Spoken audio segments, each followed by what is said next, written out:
Demandez ce qui vous a marqué dans l'actualité de la semaine. La déliquescence, la pauvreté des gens. Tous les capitalistes libre-échangistes, libre-marchandises le disent maintenant, il faut contrôler le marché. Il y a eu une bonne actualité hier, la perte du triple A. Pourquoi on n'a pas entendu parler avant? Pourquoi pendant 25 ans on n'a pas entendu parler avant? Alors que ça a l'air d'être quelque chose qui fonctionne depuis plus de 40 ans, le triple A. Donc pourquoi on ne nous en a pas parlé et pourquoi rien n'a été fait pour qu'on perde le pas triple A?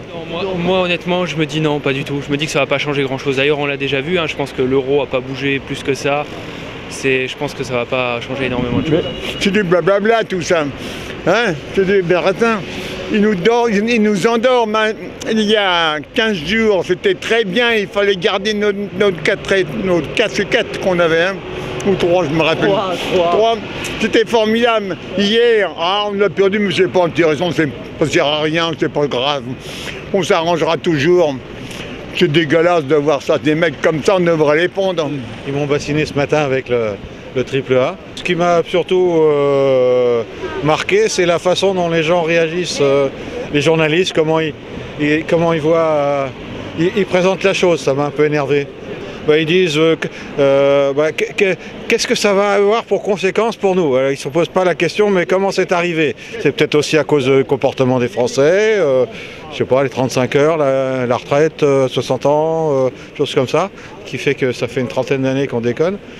Non, moi j'ai compris, puisqu'on nous l'a raconté, qu'à partir de l'époque de Giscard, on avait progressivement perdu dans la plupart des pays du monde, le contrôle direct des dettes, puisque les dettes ne sont plus détenues par les citoyens du pays, mais par des agences, enfin, dans le système international de prêt. Mais bon, j'ai découvert tout ça tranquillement, alors je devrais connaître ça depuis longtemps. On avait une très bonne compétitivité il y a encore 25 ans par rapport à l'Allemagne, puis on l'a perdu dans les 15 dernières années. Bon, ça fait un peu con, quoi. Donc ça bah écoutez, il va falloir faire avec. Hein.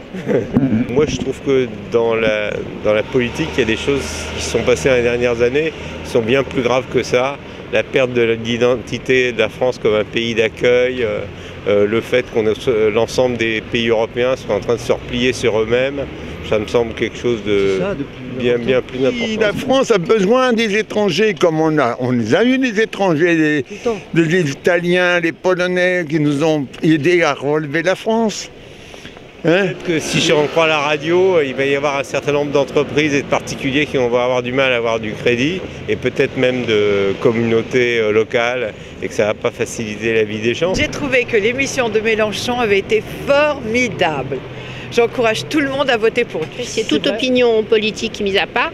J'ai apprécié l'orateur, la clarté du discours, voilà. Et le respect mutuel qui ressortait de son débat avec l'ancien président de Saint-Gobain. Oui, violent, mais peut-être qu'il faut aussi des gens comme ça pour...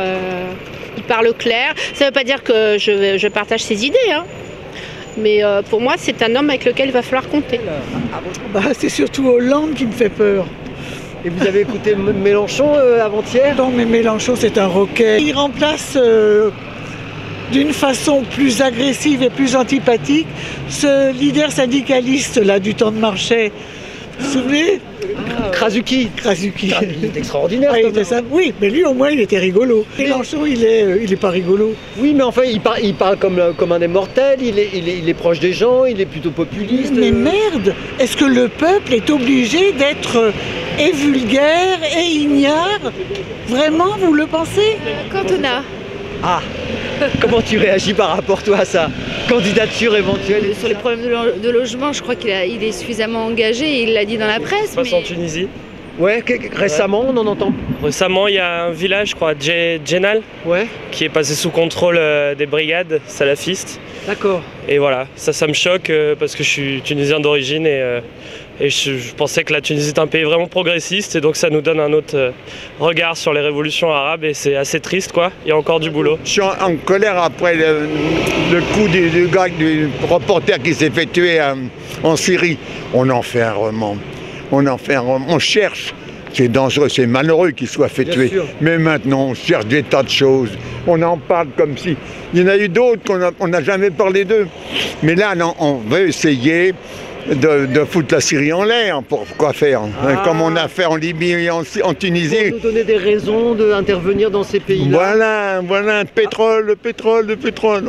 À votre avis, on avait raison d'intervenir, nous, l'armée française, en Libye, par exemple? Non. Il fallait laisser le peuple se battre. J'étais assez grand pour se battre tout seul et il n'avait pas besoin de nous. Ça nous a coûté une fortune et puis maintenant, qui c'est qui a la tête de maintenant? Exactement. Hein? Et pourquoi on ira en Libye et pas au Yémen? Ouais, mais oui. J'ai juste entendu parler de cette histoire de viol là. C'est un peu effrayant, mais je vais pas arrêter de sortir pour autant. J'évite juste les coins sombres. Moi je suis heureux de ma vie parce que moi j'ai la conscience nette. Je dis que j'ai au moins vécu quelque chose, que j'ai fait quelque chose. J'ai essayé de faire quelque chose. Ah bah oui, plutôt, moi, je suis content. Pour moi le 20e c'est mon petit coin de paradis. Je suis bien content d'y habiter. On est bien d'accord.